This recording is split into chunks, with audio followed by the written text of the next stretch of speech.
Morning class 9 हमने chapter cell revise करके उसके क्वेश्चंस करके अभी फिनिश किया है। अब हम चैप्टर 2 डिस्कस करेंगे, हमारा टिश्यूज़ में डिवीज़न ऑफ लेबर कैसे मिलता है। जैसे कि हम पहले चैप्टर में पढ़ चुके हैं कि जितने भी लिविंग ऑर्गेनिज्म हैं वो सभी सेल्स के बने हैं। तो a unicellular organism like amoeba, paramecium etcetera has a single cell in its body, that is a single cell perform all basic activities. यहाँ पर क्या है, जितने भी एक सेल से बने हुए ऑर्गेनिज्म हैं जैसे कि अमीबा, पैरामीशियम है, इनमें एक ही सेल बॉडी की सभी बेसिक लाइफ एक्टिविटीज़ को परफॉर्म करती है। जैसे कि अमीबा में सेल का ही मूवमेंट होता है, वही फूड को इनटेक करती है, रेस्पिरेटरी गैसेस का एक्सचेंज करती है, इंट्रासेल्यूलर डाइजेशन भी वहीं से होता है, मेटाबॉलिज्म भी वहीं से ही है, रेस्पिरेशन, ओस्मो रेगुलेशन यानी बॉडी का टेम्परेचर और बॉडी में वाटर का मेंटेनेंस रखना, एक्सक्रीशन बॉडी से वेस्ट को बाहर निकालना, ये सब काम सेम सेल के थ्रू होते हैं। जबकि अगर हम बात करते हैं multi cellular organism like human beings की, तो यहाँ पर मिलियन ऑफ सेल्स हैं। जो अधिकतर क्या होता है, इनमें जो मोस्ट ऑफ सेल्स होती हैं वो स्पेशलाइज्ड होती हैं अपने कुछ फंक्शंस को एफिशिएंटली परफॉर्म करने के लिए। और ये फंक्शंस क्या होते हैं, अलग अलग ग्रुप के थ्रू, सेल्स के अलग अलग ग्रुप के थ्रू परफॉर्म किए जाते हैं। तो हम क्या बता सकते हैं कि इनमें डिवीज़न ऑफ लेबर मिलता है, किसमें, मल्टी सेलुलर ऑर्गेनिजम्स में। For example in human beings जो मसल सेल हैं वो कॉन्ट्रैक्ट करेंगी, रिलैक्स करेंगी, जिसके कारण बॉडी पार्ट्स का मूवमेंट होगा। नर्व सेल या न्यूरॉन जो होते हैं वो मैसेजेस को कैरी करते हैं ब्लड फ्लो से और उसको ट्रांसपोर्ट भी करते हैं, ऑक्सीजन को भी ट्रांसपोर्ट कराते हैं। फूड है, हार्मोन्स है, वेस्ट मटेरियल है, ये भी क्या करते हैं, ब्लड के थ्रू ही ट्रांसमिट होते हैं।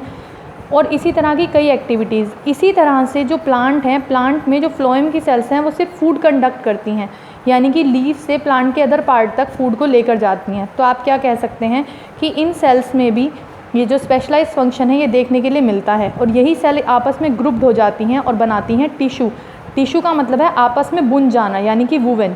ब्लड, फ्लोएम, मसल्स, ये सब क्या हैं, टिश्यू के एग्जाम्पल हैं।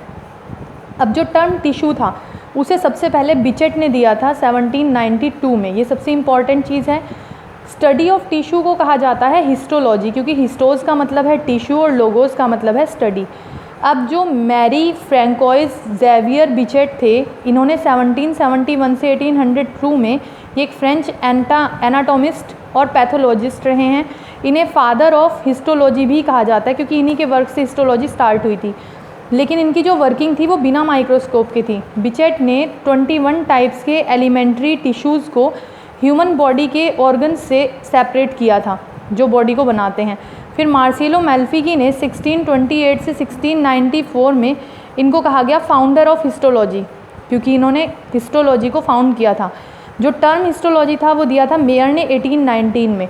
अब टिश्यू हैं क्या, सेल्स का वो ग्रुप जिनका स्ट्रक्चर सिमिलर होता है और जो एक साथ मिलकर एक पर्टिकुलर फंक्शन को परफॉर्म करती हैं, वो है टिश्यू। टिश्यू की सभी सेल्स का कॉमन ऑरिजिन होता है। For example human nerve tissue जो कि ब्रेन में प्रेजेंट है, स्पाइनल कॉर्ड में है और नर्व में है। इन सब में नर्व सेल या न्यूरॉन्स मिलेंगी जो बेसिकली सेम है स्ट्रक्चरली भी और फंक्शनली भी। जो सभी नर्व सेल्स होती हैं वो उनमें बेसिकली एक सेल बॉडी और सोमा होता है। एक न्यूक्लियस है जो क्या करता है, न्यूरॉन का सेंट्रल पार्ट लेता है। इसमें आगे चलकर 2 टाइप्स की ब्रांचेस मिलती हैं। एक तो है डेंड्राइट जो मैसेज को रिसीव करती हैं, एक एक्सोन जो मैसेज को सोमा से दूर ले जाती हैं कन्वे करने के लिए। फिर इसके बाद आता है सभी न्यूरॉन्स या नर्व टिश्यू जो हैं वो सेम जर्मिनल लेयर से बन रहे हैं, जिन्हें कहते हैं एक्टोडर्म, यानी जो आउटर लेयर है। मोर aptly the neural ectoderm.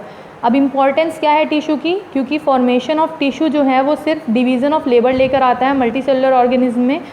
Tissue आगे ऑर्गेनाइज्ड होकर ऑर्गन और ऑर्गन से आगे ऑर्गन सिस्टम बना लेता है। जो इंडिविजुअल सेल का वर्कलोड है वो कम हो जाता है और टिश्यू के ऑरिजिन से।